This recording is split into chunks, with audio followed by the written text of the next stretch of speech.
found our favorite stoners in Portland for this show, which there's a lot of stoners here. So these people are the best of the best. Yes.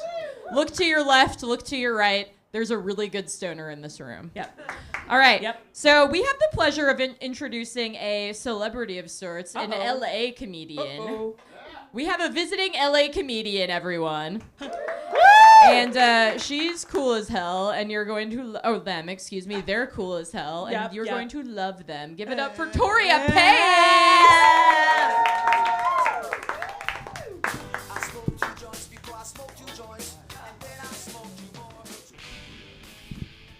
Yeah, my mom and I are shivering in the front because I'm a fun little celebrity from LA. You guys said 60 degrees. I said where? Oh, fuck. Guys, the last time I'm not high right now. I wish I was, but if I get on the Portland bus high, I'm pretty sure I will just melt. And you will just see me beside some dude with like finger tattoos that say finger licking, and you'll never see me again. And you know, that would be a great Portland story, but I don't think my mother wants to be my sister wife. But that being said, the last time I did get high, I took 30 milligrams of an edible after losing a comedy competition, and then was convinced that it was 2005 and everybody has been lying to me this entire time. And then I called my friend who is really bad at helping people, and he proceeded to send me pictures of a possum over and over again until I fell asleep. And then I woke up and I was like, oh, that was real. That was the strangest part of my night. That was a beautiful way to end that story, wasn't it? That wasn't even a joke. That was just me reminiscing.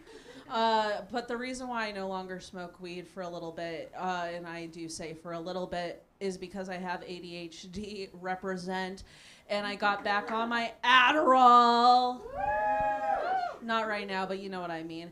And I got off of it for a very long time because RFK Jr. kept threatening to put people with ADHD in work camps. Yeah, fun shit. Who thought it was smart to make people who can't focus go into concentration camps? Yeah, it's really ridiculous. I'm also pretty autistic. Anybody else? And it's been really weird to see that RFK Jr. has come out as uncut by accusing people with circumcisions with having autism.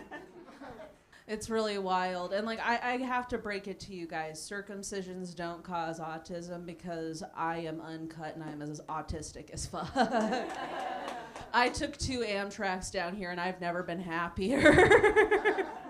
I'm like flying, like I'm higher than all of you guys, and it's just because I got to see Amtrak up close. No, it's really interesting. I've been thinking a lot about reproductive rights lately. Anybody else? That was a sad little giggle. But you have every right to be sad. I've been thinking a lot about my last gynecological appointment, and it's become so impersonal lately. It's like going to the muff mechanic. And if you think about it, they are just taking a little look under your clitoral hood. Might as well call it Lippy Lube and Express, am I right? And like the worst part about going to the gynecologist, in my opinion, is the amount of lube they use. It is too much lube, and you'll never hear that sentence again in your life. And like, your pussy could be drier than the Mummy too, and it would featuring Brendan Fraser, and it would still be too much lube. But folks, I have what is chronically known as a wet ass pussy. Yes. You might have heard the song about it. I asked them not to use the word whores. I'm a slut at best. Thank you. That was a deep cut, which is also what I happen to call my vagina.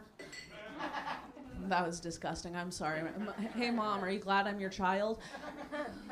But yeah, no.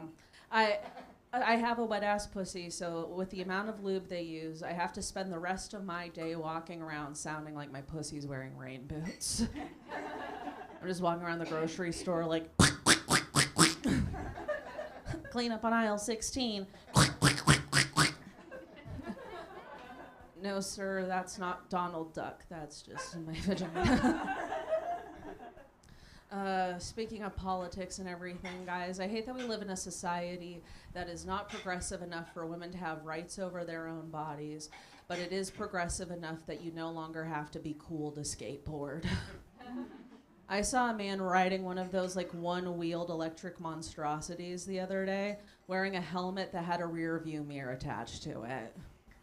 Yeah, so he could see all the danger behind him and the entire lack of pussy ahead of him. It was absolutely wild, my friends. And like, if you're mad about that joke, and you're like, Torria, he's just being safe. I know. I was educated in Nevada. I learned the safest sex is no sex at all, and he's doing fantastic. Speaking of men who can't get pussy, I've been getting catcalled a lot recently. And like, I'm always surprised when it happens, which is not the correct reaction to have. When a grown man yells from his car, hey little mom, I want to put my dick on your forehead.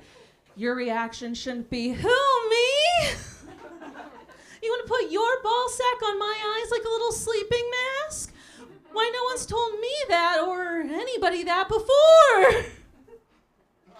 Just me?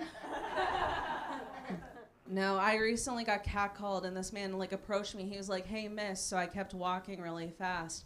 And he hit me with it again. He was like, hey miss, so I walked a little bit faster. And then finally he hit me with a third hey miss, so I whipped out my lipstick like so. Put it all over my face like that. Turned around and went, hey, Daddy, want to wrestle? Daddy didn't want to wrestle. And Daddy ran away with my phone charger. I had dropped it 3 blocks back, and he was trying to be a gentleman. But I like to think that we both learned something that day. He learned a hack for unlimited phone chargers. And I learned this lipstick isn't my color. Anyway, have a great night, Portland.